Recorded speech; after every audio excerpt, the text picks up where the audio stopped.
សូមនមស្ការថ្វាយគុំគុំចាស់ព្រះអង្គហើយនឹងសូមរានពរខ្ញុំមានប្រពោសពប្រស័យថ្ងៃនេះស្វាភាពព្រះពុទ្ធជីវបានមកទទួលទានដែលយកអំណោយដល់ផ្ទះញោមបាសការនៅដែលបានគាត់ចូលរួមមានមីក៏ខ្វេនិងបុកនិងអង្គមួយក្រមណាអញ្ចឹងគឺសូមអរគុណច្រើនញោមដើម្បីចូលរួមក្នុងរបស់កងទ័ពណាសូមពរជ័យសិរីសួស្តីសូមឲ្យញោមហាអ្វីដែលដាច់ដូចសេមាសុមានមោទនីមកថតជាស្លឹករៀបចំច្រក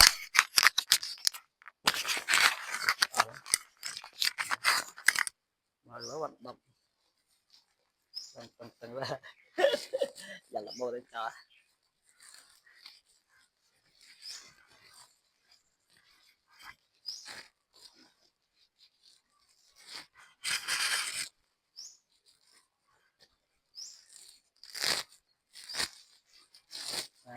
ញោមចូលរួមព្រៃអ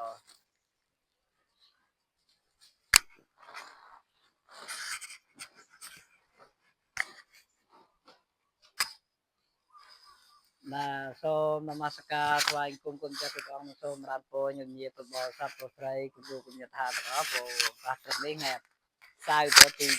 20ក៏ខែកុយឆ្នាំ2025មកចូលរៀបចំច្រកក៏ដើម្បីចែកជូនដល់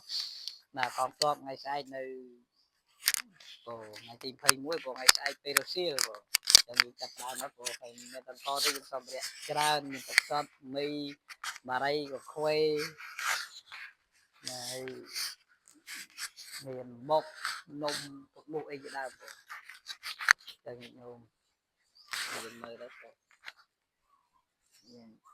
មើលទៅចាប់ដើមមកសូមមកគុំចាស់ព្រះអង្គសូមរានពរញាតិបរិស័ទប្រុសស្រីព្រមគឺជាសម្ភារៈដែលញោមបានចូលរួមសិលមិញក៏ហើយពី3ថ្ងៃហើយក៏បានប៉ុណ្ណេះហើយចឹងគឺអរគុណច្រើនញោមបានបណ្ណាយកទៅប៉ុណ្ណឹងក៏ជាកម្លាំងសាមគ្គីគ្នាក៏អរគុណច្រើនហើយស្អែកយើងចេញទៅក៏ពេលថ្ងៃទី21ក៏មិនកងទ័ព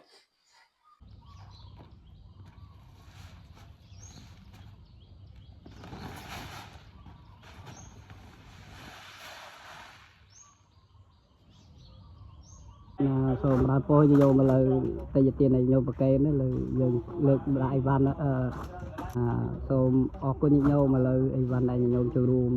តាមអាត្មាភាពណាឥឡូវយើងបានរៀបចំលើកដាក់លើឡានទៅដើម្បីជួយកងទ័ពណាចឹងក៏សូមថ្លែងអំណរអគុណច្រើននេះជាសកម្មភាព